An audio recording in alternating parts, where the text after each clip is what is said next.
తెల్లవారక ముందే పల్లె లేచింది, తన వారినందరినీ తట్టి లేపింది.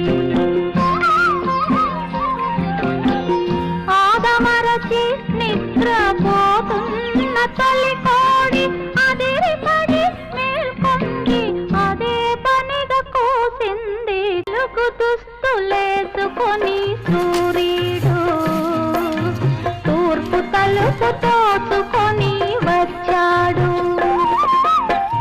పాడు చీకటి ఎంత భయమేసిందో, పక్క దులుపుకొని